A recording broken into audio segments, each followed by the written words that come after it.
Hey, amazing soul. Gaby here, and today I want to talk to you about grid architecture, grid technology. Whew. You know, ultimately so many beautiful souls around the planet look around the physical plane of existence and just see how certain things take physical form. Yet, when we inquire deeper into, well, what is that? What's behind the scenes that has energy turn into matter? How, what's the process? What's the alchemy process of energy turning into matter? What really goes on behind the scenes? And that's what this video is about. Behind every physical reality is a quantum grid architecture. Literally, we live within grids, within grids, within grids. Gaia is a grid. Every country on her is a grid architecture with its own set of rules, its own set of codes, its own frequency, its own vibe. Within each country, little grids, pockets where each area feels different, is different. The people living there think differently, co-create differently. So I want to drop in and kind of share a little bit of this with you about grids, because next week, in a few days' time, I'm going to be running a free global event channeling really beautiful codes around the creation of new grid architecture. And we're going to be going deep and exploring the money grids, the pre-existing money grids, and offering every single soul that comes to join us in this event an opportunity to leave the pre-existing money grids and step into new ones. And the reason for this is the pre-existing grids that we've resided in, that we create money with, have, well, quite frankly, been around for quite a while, and they were coded with third density consciousness. They were literally weaved with templates and codes that are capped at a third dimensional experience, and they're creating third dimensional experiences and realities.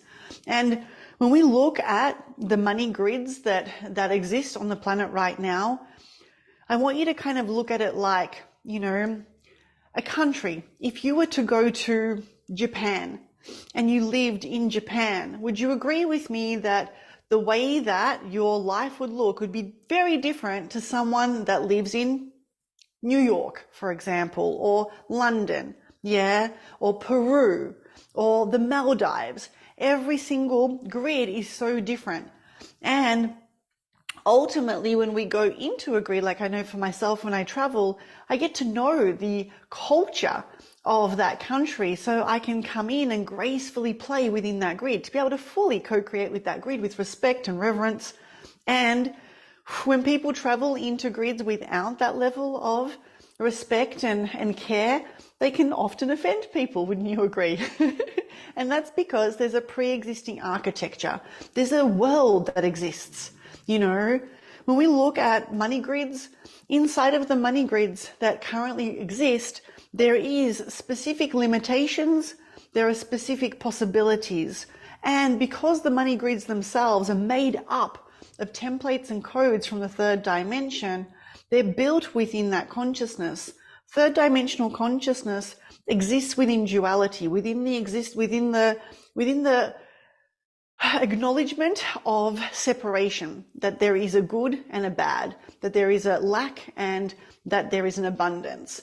All third dimensional consciousness is third dimensional because it was able to perceive the second dimension, which is the dimension where one split into two, and see it as two separate things.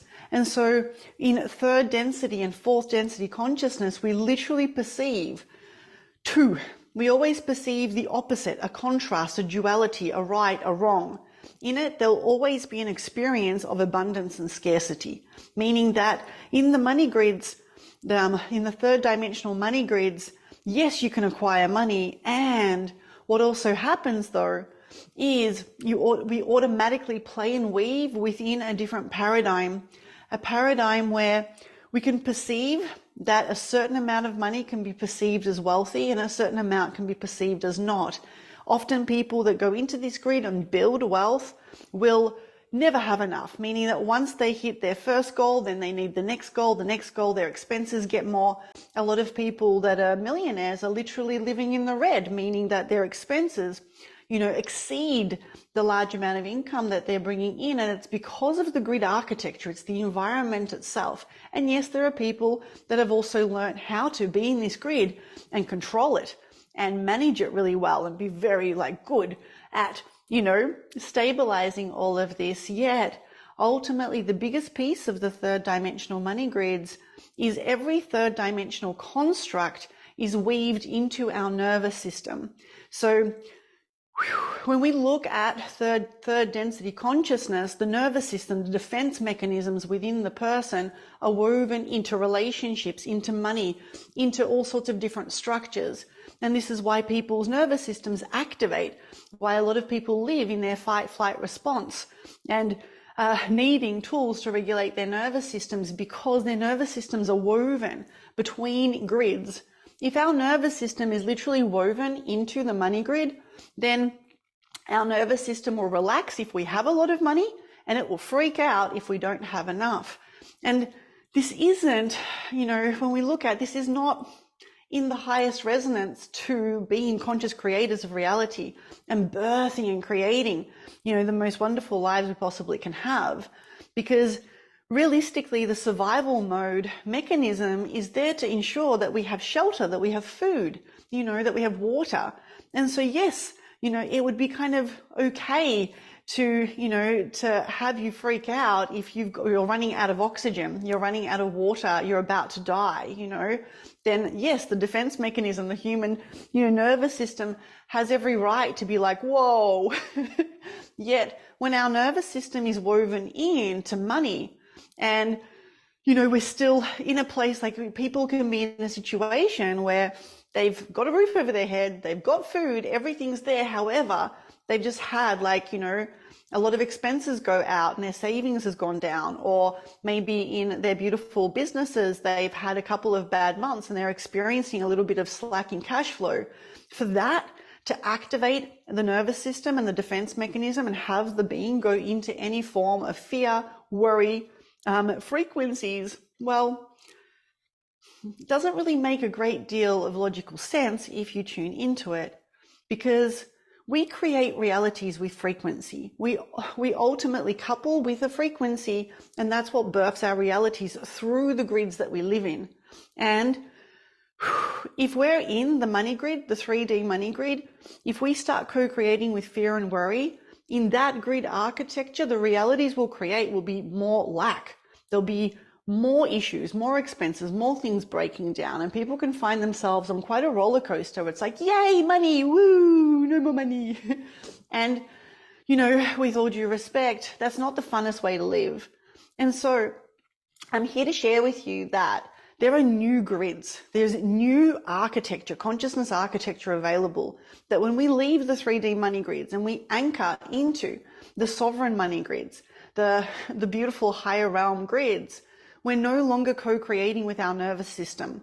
We can go through a process of unplugging the nervous system from money altogether and having money be sovereign and us be sovereign, and then being able to maintain a beautiful frequency of calm, of flow, of creativity, of joy.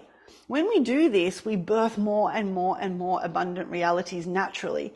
And next week on Monday at 5:55 p.m. Melbourne, Australia time, or various other times if you're somewhere else in the world, I'll be channeling an event, going deep into this, going deep into the grid architectures that we find ourselves in, revealing some of them that you may not have known that you were actually co-creating with, and then giving you the opportunity, if you'd like to come and shift into different grids. And from that grid architecture, birth new realities, new timelines. We can either spend our lifetime in the current money grids, doing lots and lots of inner work, yet stuck in an environment that still has its own rules and limitations, or we can leave that environment, anchor into a new environment and recode it. And this is so much more fun, so much faster, so much more graceful, so much more joyful. We either create our own grids, our own playgrounds and birth our own realities, or we exist in pre-existing ones that were pre-created for us. It's our choice. And so if this speaks to you, if you're excited to go deeper into learning about the very architecture behind physical reality, how to shift it, how to work within your own inner consciousness grids, and come with us, come and anchor and do this beautiful process to anchor and stabilize into the new money grids that are available, then you'll be serving the whole planet if you join us. The reason why we're giving this to the world for free, we're making this available globally, is because every single soul on this planet gets to choose to live in sovereignty. And imagine a world where more and more people are no longer entangled with their own survival mechanism being intertwined with money, where we can let go of the templates and constructs of worrying and fear, so we can stabilize more love, more light, more possibility, and keep higher vibrational frequencies, knowing full well that that's what creates even more realities of our choosing. And so this is why we're giving this to everyone in the world. And if it resonates with you, you'd like to be part of this global grid work mission with many, many hundreds of people shifting and coming into a new grid architecture of consciousness, then I would love to have you there. All the information will be somewhere. Check out the text around this video. Thank you for watching, and I hope to play with you inside of this event.